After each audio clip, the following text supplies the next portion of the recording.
Hey everyone, so if you've clicked on this video, you're probably very excited because I am back with a Harry Potter vlog. So I have not read all of the Harry Potter books and I've been vlogging my experience, but I have not read a Harry Potter book or done a vlog in a hot minute, probably like 2 years hot minute. There's some reasons for that.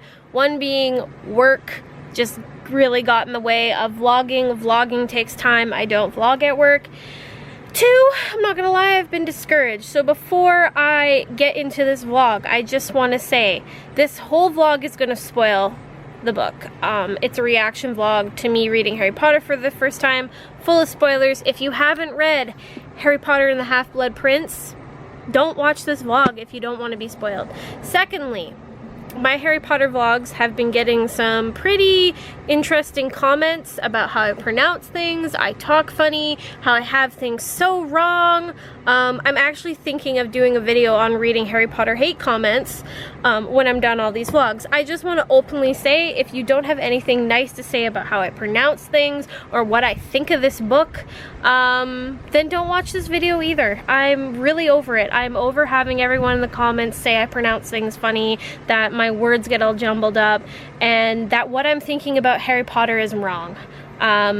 If you want to have a discussion about something, I'm all down for it, but don't be mean, man. Don't be rude, because I'm not here for it. And yeah, just enjoy me reading Harry Potter and the Half-Blood Prince for the first time ever. Here we go.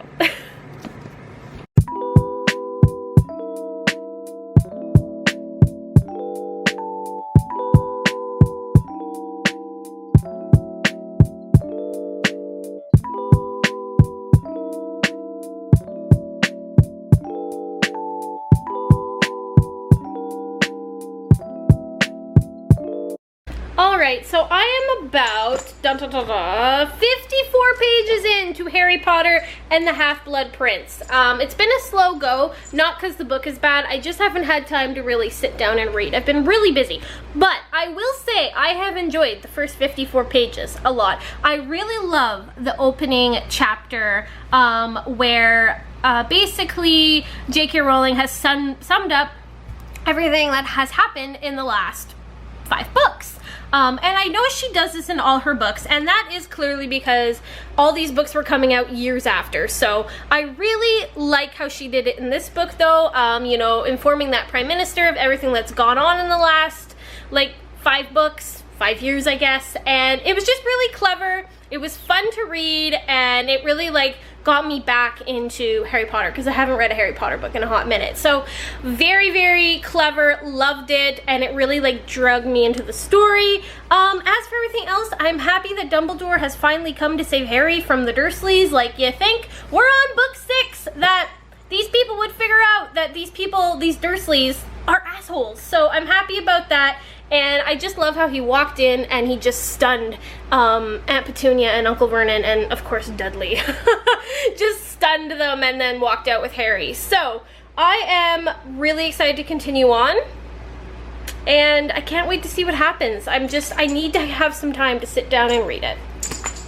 Oh, and I also just want to comment about the scene with Snape and Bellatrix and Narcissa. I can't say her name. Sorry, guys. And I'm kind of... Malfoy is, you know, not my favorite character, but I'm worried for him. And now Snape has to protect Malfoy as well, because he was put under that, like, spell or whatever. So Snape's obviously not a good guy at all in this book. Has he been in any of the books? He's just been one of those characters where I just don't know how to read him and like read his personality, like not read the book. But yeah, so, but is he a good guy? Because he's going to protect Malfoy. So he's just very complex character. I will say that. He is probably the most complex character in all of these books. And he is always an interesting person to read about because I feel like he's different in every single book. Alright, so I'm about 162 pages into the Half-Blood Prince, and I just want to say I'm really happy I've gotten back into reading Harry Potter and vlogging Harry Potter. I just really enjoy being in this world, and it's great. I think this is going to be my favorite book. of the series so far because I've just been loving it. So I'm at the point where everybody is at Hogwarts. They've had the opening feast. Of course, Harry was late to the opening feast because Malfoy decided to put a jinx on him to make him paralyzed, but luckily Tonks found him, and I really like her. I love her so much. She's one of my favorite characters, I think. And I really think Malfoy is going to get in Harry's way in this book. Like, he's always gotten in Harry's way, but I think this book, it really is going to be prominent. And then we've got Snape teaching defense against the dark arts, and I don't like it, but I trust that Dumbledore has a good plan for that. I'm just really excited to keep reading. Yeah. Ever put your current read down and then can't find it? I swear, I would lose my head if it wasn't attached to me. The book has been retrieved, and now I'm just waiting for some tea, and I'm gonna read. So, reader problem number 2, because losing your book was clearly number 1 of this vlog. Waiting for your water to boil for your tea, taking time away from your reading. Reader problems.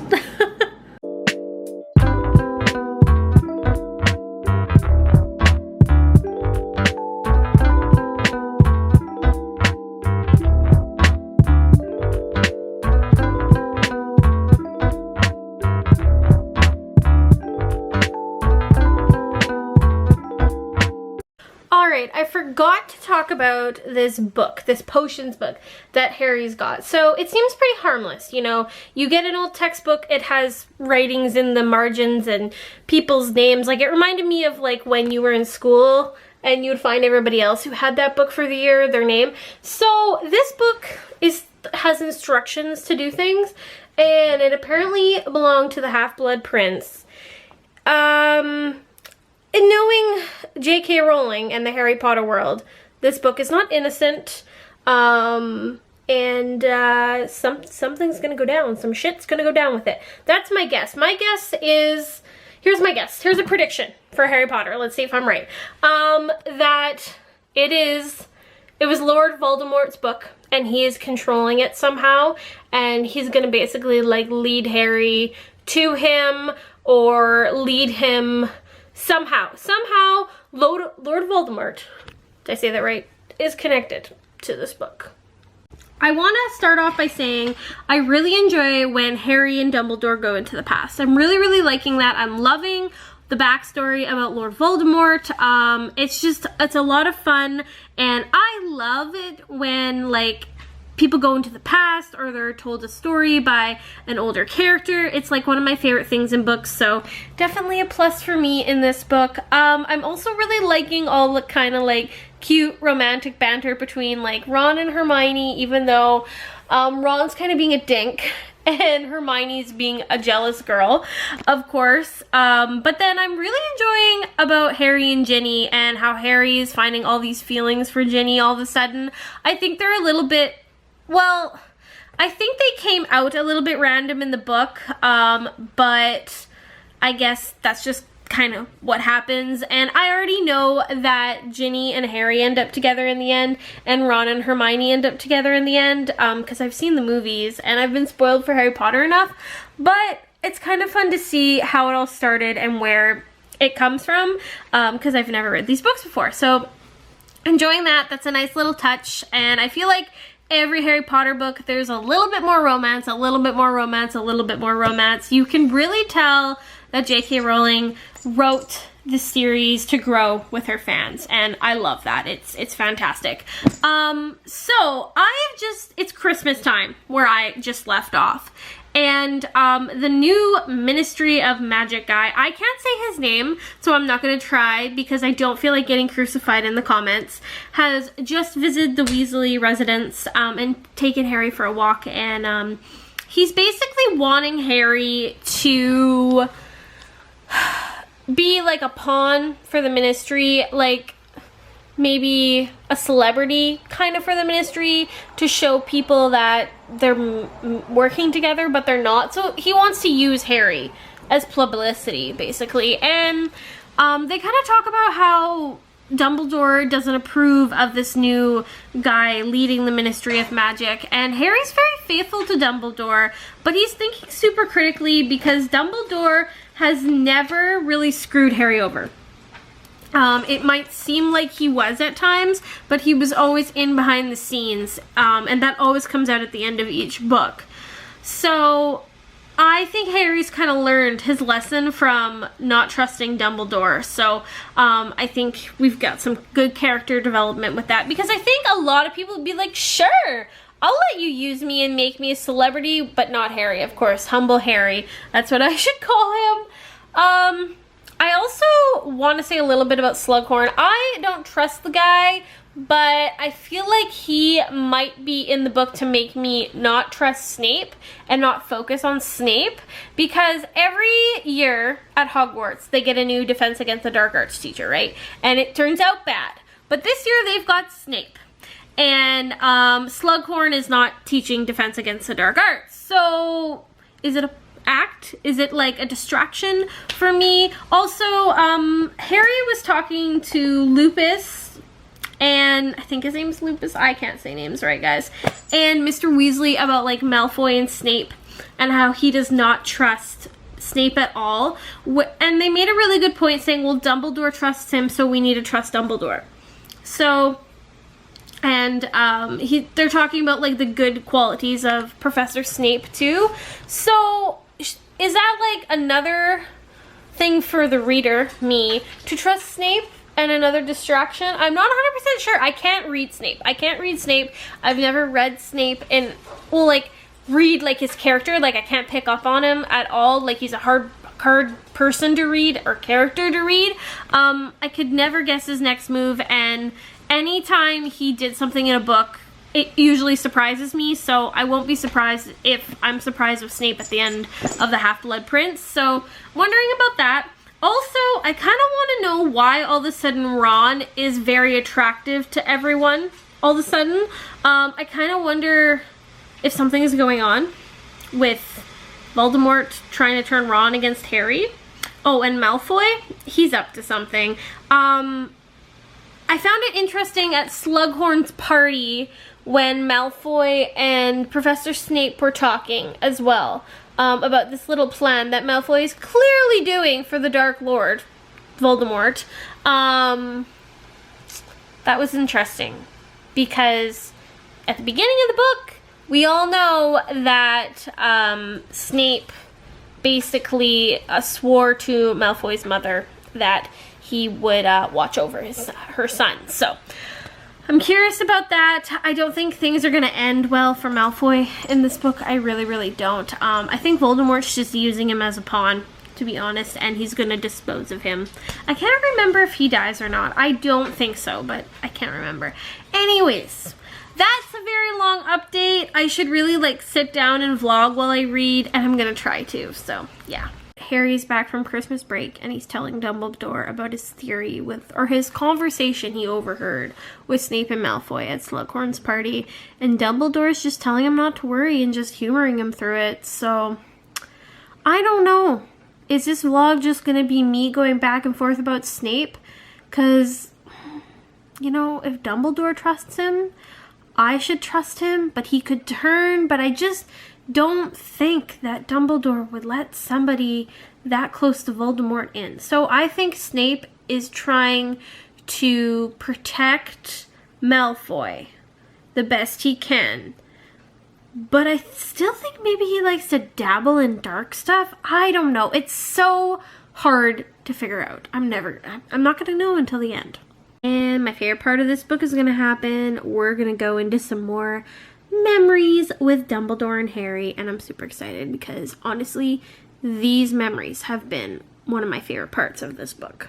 Alright, so we just got a clip into the past where Tom Riddle, Lord Voldemort, saw his uncle Morphin, and I kind of like how the memory goes to how much the person can remember, if that makes any sense, you know, because the memory clicked out when Morphin couldn't remember anymore, right? So, like, I don't know, it's just, I find that clever.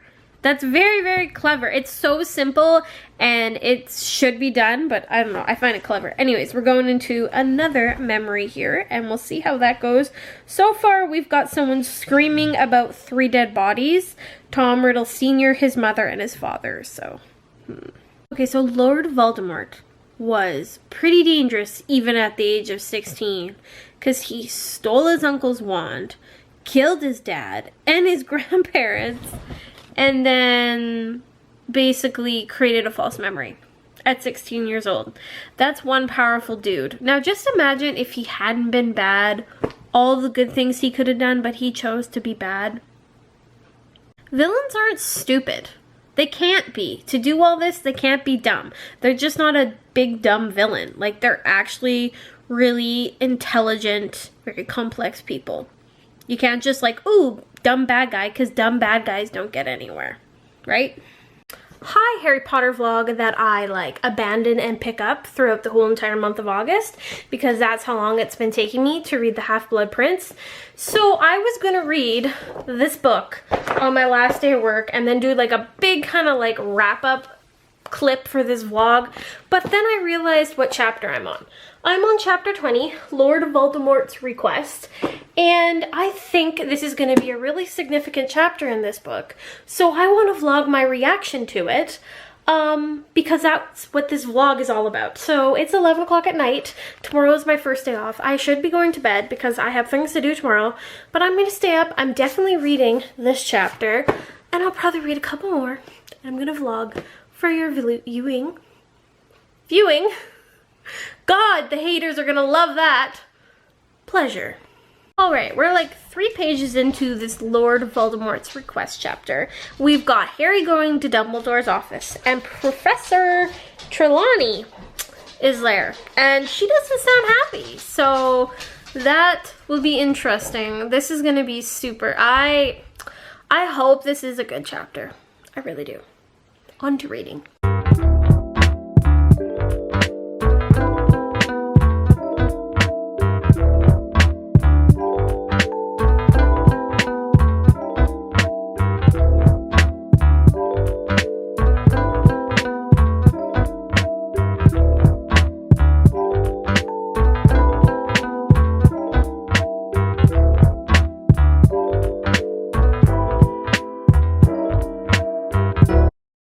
I'm dumb. She was just there to talk to Lord Dumbledore. She was just there to talk to Dumbledore, and she's being kicked out because Harry's arriving. Okay, I take that back, but I still think this next vision that they're probably gonna have is gonna be important. Is it called a vision or a memory? Memory they just kind of blop their head into, something like that. I can't remember what the object's called that they put their head in. I'm sure someone in the comments will correct me though. Oh great, we're diving into the memory of a house elf. We all know that I just love house elves in Harry Potter. They're just my favorite little characters. I just giggle sometimes at how J.K. Rowling describes people. Like this, it's got like, he tumbled through dark nothingness and landed in a sitting room in front of an immensely fat old lady. Like, immensely fat. Like, just, I don't think I've read any more books written really like recent that describe things that way. It's just, I just find, it's just funny. I just giggle.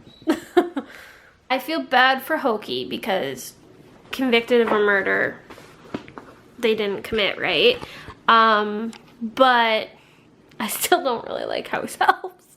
But I feel bad. I mean, clearly Voldemort killed that rich old witch, something Smith, Habib, blah, blah, blah, something Smith. I can't say names, guys, and I'm not gonna try to. So that he could get those 2 very prized possessions, the locket and the cup, that were connected to Hogwarts founders. So, you know what, though? I find it strange that Lord Voldemort likes Hogwarts so much. I guess Dumbledore is right. It's the only place he really felt like home. But I'm just like, why? I think he wants to, like, run the school, I guess. I don't know. And like just creative. Well, he doesn't like muggles, right? Or mugbloods or whatever the heck we want to call them. He only likes pure blood wizards, right? So I don't know. It's just to feel so connected to a school is just I don't know. I don't know how I feel about it. All right, so Lord Voldemort's request chapter was clearly about this second memory of Dumbledore's of him requesting to come back to Hogwarts to teach. I find this so intriguing, like I said in my last clip, and I just want to know more. Why the heck did he come back? Dumbledore has ideas, but he's not telling us, well, Harry, until Harry gets more of Slughorn's memory. So Harry better get that frickin' memory so that I can find out this stuff. But that was a pretty good chapter. Probably my favorite of the book so far. Alright, I think I'm calling it a night for now. I'm on chapter 22, so I've read 2 whole chapters. So Harry ran into Tonks, and she was coming to see Dumbledore. She was on the wrong side of the school to see Dumbledore, and Harry was trying to get into the room of requirement to figure stuff out about Malfoy, but he should also be trying to get that memory from Slughorn, and Hermione has no problem reminding him of that. Honestly, like, she pisses me off sometimes. Like, she's just so... I think I liked her more in the other books, except the first one. I hated her. Oh, I didn't hate her. I disliked her a lot in the first one.